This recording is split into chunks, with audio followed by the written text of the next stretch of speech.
Ángela, ayer leíamos que la Corte Suprema de Colombia autorizó la extradición a Estados Unidos de alias Otoniel y hace minutos a través de su cuenta de Twitter el presidente Iván Duque anunció que ya fue firmada la orden de extradición. Así es, Eliana, esa es la noticia que está en este momento en desarrollo. Hace 6 minutos el presidente puso un trino donde incluye 2 fotografías de él en su oficina firmando esta orden de extradición y dice de la siguiente manera: acabo de firmar la extradición de alias Otoniel, el peor narcotraficante y criminal de la historia reciente de Colombia. Las instituciones del país muestran su fortaleza y contundencia. Es con hechos el que la hace, la paga, dice el presidente Iván Duque en su cuenta de Twitter. Y acerca de esta noticia, hay que recordar, Eliana, que ayer la Corte Suprema autorizó, avaló este proceso que quedó listo en su momento para enviarse a la oficina del ministro de Justicia, Wilson Ruiz, y se hablaba de que la extradición podría darse en menos de 10 días, dada la urgencia con la que el gobierno había tramitado todos los procesos relacionados con el señor conocido con el alias de Otoniel. Sin embargo, la extradición de Úsuga no se dará como la de cualquier otro narcotraficante. Según el acta número 76, la Corte dejó como condición de entrega 2 cosas. Primero, que Otoniel pueda mantener comunicación directa con las autoridades para contar su versión del conflicto y respetar el derecho de las víctimas. Y, en segundo lugar, que una vez cumpla su condena en este país, sea deportado a Colombia para que pague por el resto de sus crímenes cometidos en el país. Estas condiciones fueron un espaldarazo a la Jurisdicción Especial para la Paz en las 2 condiciones que había solicitado: la de deportar a Otoniel de inmediato cuando terminara su pena en Estados Unidos, que la había pedido tal cual, y la de que permitiera que él contara su verdad antes de enviarlo hacia el país norteamericano.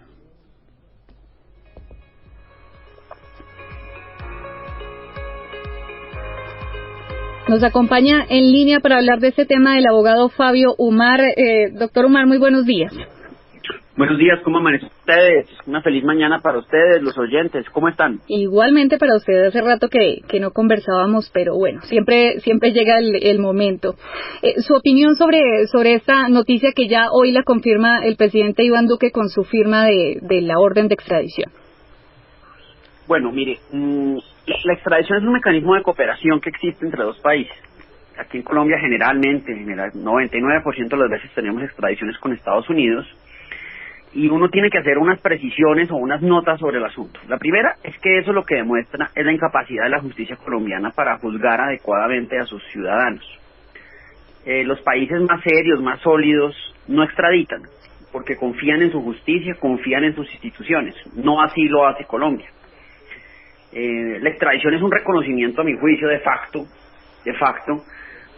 de que nosotros aquí no somos capaces de hacer las cosas bien. Y nos queda grande, entonces tenemos que pedirle ayuda al hermano mayor, que generalmente es Estados Unidos, para que allí juzgue por sus crímenes a los ciudadanos colombianos. Con una nota aclaratoria: la extradición no se da por una condena en el otro país, que podría ser una eventual situación mucho más entendible. Se da porque la fiscalía de otro país tiene una hipótesis que todavía no ha sido probada, que quiere llevar a juicio al señor Úsuga o al señor que sea, y nosotros obsecuentes nos plegamos ante esa hipótesis de la fiscalía. Es decir, nosotros en últimas, siempre mandamos gente inocente allá a que sea juzgada. No son muchos los casos, porque la justicia americana es muy eficiente, pero no son muchos los casos en los que las personas llegan allá y resultan absueltas. Ha habido casos importantes en los que se extradita mal, en los que se extradita equivocadamente, en los que no se puede probar la responsabilidad de la persona ya en los Estados Unidos. Haciendo esa nota, yo le quiero decir que lamentablemente la única manera en que el señor Úsuga podrá pagar por sus delitos pues es precisamente en una cárcel en los Estados Unidos. El riesgo de que aquí se huele o de que empiece a vivir una vida de fachada pues es muy alto. Eso en parte, digamos, pues, por la corrupción que nosotros tenemos en nuestro sistema judicial y penitenciario especialmente. Entonces, bienvenida a la extradición, es un reconocimiento más de que nosotros no somos capaces de agenciar nuestros propios asuntos. Y bueno, eso es lo que hay, ¿no es cierto? había pues voces muy serias en torno a que este señor se podía fugar, lo cual sí sería absolutamente atroz, y se podía fugar en cualquier momento. Entonces sí es mejor que esté en una cárcel en los Estados Unidos. Es importante, leí el auto de la Corte Suprema esta mañana para la entrevista, leí el auto del magistrado Diego Corredor, y ahí deja claro que puede extraditar, sí, siempre y cuando mantenga colaboración, pues contacto efectivo con las autoridades colombianas para honrar los derechos de las víctimas. Tampoco creo que eso vaya a pasar. Exactamente con ese condicionamiento fueron extraditados los paramilitares y resultó toda una dificultad, un incordio, la posibilidad de comunicarse con los paramilitares. Eso incluso se escaló a nivel de gobierno, porque hubo una molestia del gobierno colombiano con el sistema penitenciario americano, porque no se lograba la comunicación con los paramilitares, que era importante, muy importante para ciertos asuntos, ¿no?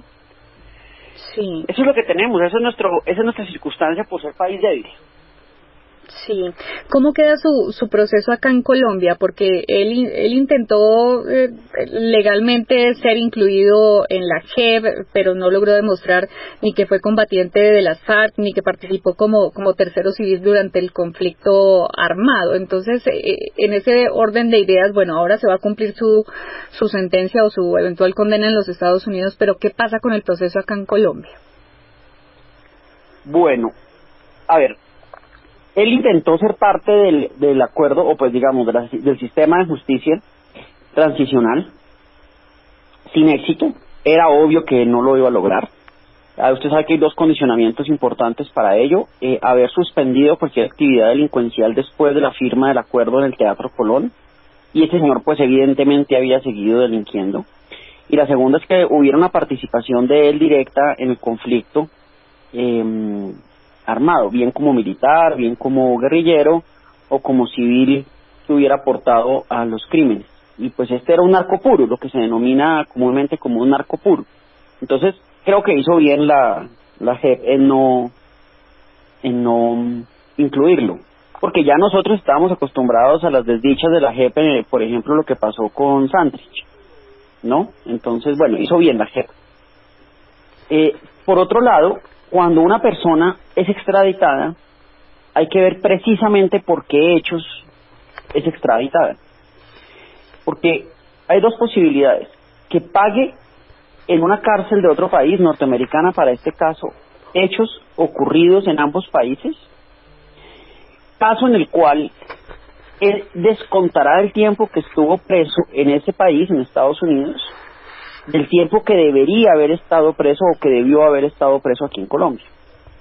Supongamos que lo hubieran condenado a 20 años de prisión, por decir algo, aquí en Colombia por narcotráfico, y esos mismos 20 años los pagan los Estados Unidos. Cuando él regrese al país producto de una deportación que hace los Estados Unidos, él ya no debe pagar aquí nada, porque ya pagó la pena en los Estados Unidos, y ese es un mecanismo perfectamente válido en el sistema legal colombiano. Otra posibilidad es que él pague por los delitos que cometió en ese país, Estados Unidos, o en ambos países allá, y que a su regreso aquí deba seguir pagando pena por delitos que no se incluyeron en la extradición. Un caso de esos que es muy emblemático es el de David Murcia Guzmán, el de las pirámides de MG. Él estuvo purgando una pena en una prisión norteamericana con ocasión del delito de blanqueo de capitales. Pero cuando llegó aquí, inmediatamente fue capturado a empezar a pagar la pena por el delito de captación masiva y habitual de dinero, que era un delito que había ocurrido aquí en Colombia. Entonces no es que las condenas se excluyan o se sumen automáticamente, hay que ver cuáles son los condicionamientos de la exportación, literalmente, porque es un producto, y ver si aplica o no el pago de pena en ambos países, o queda en suspenso el pago de una pena aquí para después ser pagada allá. El caso Matos, por ejemplo, es otro caso emblemático, que está pues muy de moda. A él lo extraditan de España siendo ciudadano español, con la condición de que solo puede ser juzgado por los delitos en los cuales fue extraditado, que eran haber dañado un sistema informático y haber comprado a un funcionario judicial. Ayer aceptó cargos por esos delitos. No podía aceptar cargos por otros delitos. ¿Por qué? Porque esos no estaban incluidos dentro del catálogo de delitos que se incluyeron en la extradición desde España hacia Colombia. Es más o menos eso. No es difícil. Lo que a uno sí le llama la atención es que tengan que las personas ser extraditadas para que paguen pena, ¿no? Sí, totalmente. Lo que usted nos decía hace un momento, los cambios que inclusive se hacen necesarios, ¿no? En nuestro sistema penal acusatorio, una de tantas reformas necesarias. Abogado Fabio Umar, ¿cuántos años le podrían esperar al señor Otoniel en Estados Unidos y terminando esa condena, cuántos podría estar enfrentando acá en Colombia? No, en Estados Unidos muy poquitos, muy pocos. Estados Unidos se precia hacer una justicia con la que yo estoy de acuerdo, absolutamente negociada y consensuada. Entonces a él lo van a amenazar con una pena de, 2 cadenas perpetuas, pero que si colabora con la justicia, entrega información relevante, otorga información completa, la pena pasa de ese número, pues que es un número imposible de imaginar, por decir algo, a 15 años, con posibilidad de libertad condicional a los 10 años. Es un sistema absolutamente negociado. Y hoy en día hay jueces, defensores, expertos en ese tipo de negociaciones. A los Estados Unidos no le interesa tener un señor preso 50 años. No le interesa. Le interesa que el señor Ursuga entregue plata a los Estados Unidos, y los Estados Unidos es experto en sacarle plata a los delincuentes. Digamos que es su especialidad en la justicia. Y le interesa, por otro lado, información. ¿De qué tipo? Rutas de narcotráfico para los Estados Unidos poder intervenirla. ¿Y quiénes colaboraron con la exportación de droga hacia los Estados Unidos? Pues quienes la sacaban de Colombia. De segundo nivel le interesa quiénes son los oficiales colombianos que participan en la corrupción, policías, políticos, bueno, es otra cosa.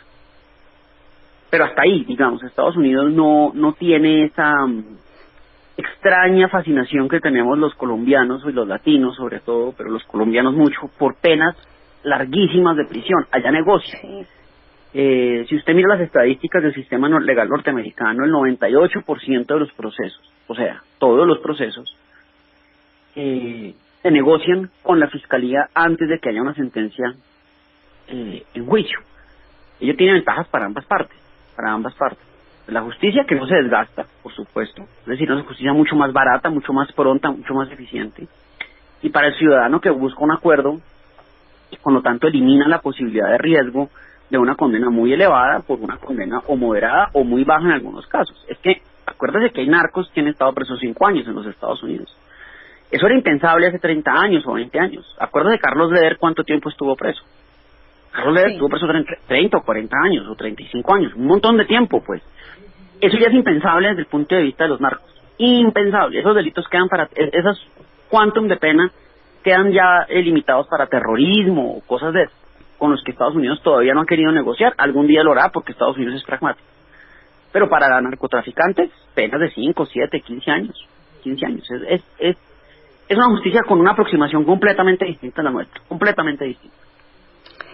Es el abogado Fabio Umar, especialista en Derecho Penal, que nos ha acompañado hoy en el programa. Gracias, abogado Fabio Umar, por habernos acompañado y explicarnos de una manera tan sencilla de entender lo que pasa con el señor alias Otoniel. Un abrazo grande para todos. Feliz día.